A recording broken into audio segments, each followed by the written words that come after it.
Al Jazeera. In Syria, a car bomb's exploded, killing dozens and injuring more than 90. It was in the rebel-held town of Darkush in Idlib province near the Turkish border.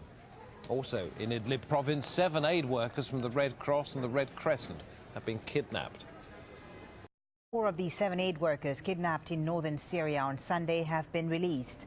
They were abducted in rebel-held Sarakeb in Idlib province. 3 other aid workers remain in captivity. Al Jazeera's Zaina Hodder explains. They were taken at gunpoint on Sunday in the province of Idlib. In fact, they were taken in the town of Sarakeb, which is a rebel-controlled town and a town which has a really strong presence of foreign fighters, Al-Qaeda-linked fighters. They were in Idlib city providing medical assistance to the people there. Idlib city is under the control of the government, but they left the city and they were on their way to Damascus when the incident happened. But the incident really highlights the growing insecurity in the rebel-held north. The number of kidnappings of foreign aid workers as well as foreign journalists has been on the rise.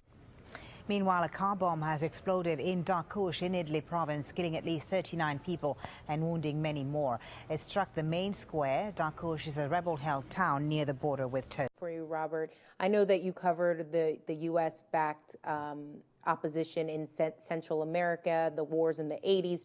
Do you see any parallels in Syria as far as proxy wars and the importance of covert operations when open military strikes are politically unpopular?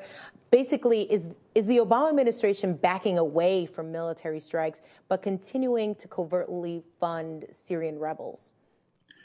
Well, one of the similarities between what we saw in the 1980s in Central America and what we're seeing in Syria today, and you can also throw in the Iraq situation a decade ago, is that you have these very fractious insurgent groups or opposition groups that have their own interests and are fairly hard to control. Some are more pliable in the hands of whoever gives them the money than others.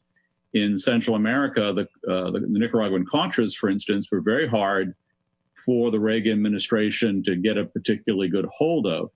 Mostly that was done through sending money and weapons to some groups, cutting off others, engaging in even political attacks or propaganda attacks against some groups that got in the way. And you're seeing something similar in Syria, where you have divergent sets of insurgent organizations, some of them extremely hardline jihadists, some allied with Al-Qaeda, and others of a more moderate persuasion. What's happened, though, is that it appears that the harder line jihadist factions are the ones most dedicated to fighting and therefore are gaining the upper hand within the rebel movement. You're also seeing, and this is a bit of a difference from Central America, where the Contras in Nicaragua were more clients in a very profound way of the United States. These insurgent groups have other backers of great significance, particularly Saudi Arabia, some of the Persian Gulf oil states, to some degree Turkey, possibly even indirectly Israel now.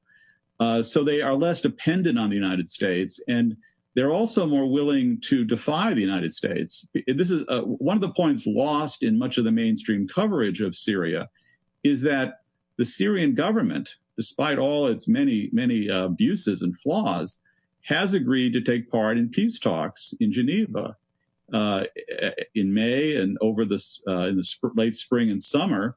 There were efforts to have those peace talks, to get a ceasefire going, to talk about how to get a political settlement. The Assad regime agreed under Russian auspices to send representatives to that negotiation. It was the rebels, the U.S.-backed rebels, who refused, and they continue to refuse. They've set up a whole bunch of preconditions. They want more sophisticated weapons first. They want to get the upper hand in the fighting first. They want Assad to step down first. So the real problem here in terms of settling this conflict right now is, how do you get the rebels, who have many different aspects to them and have many different differences inside them, how do you get them to go to the peace talks and take part responsibly? Right now, the Assad regime is not the obstacle there. It's been the rebels. Okay. Well, thank you so much for joining us, Robert.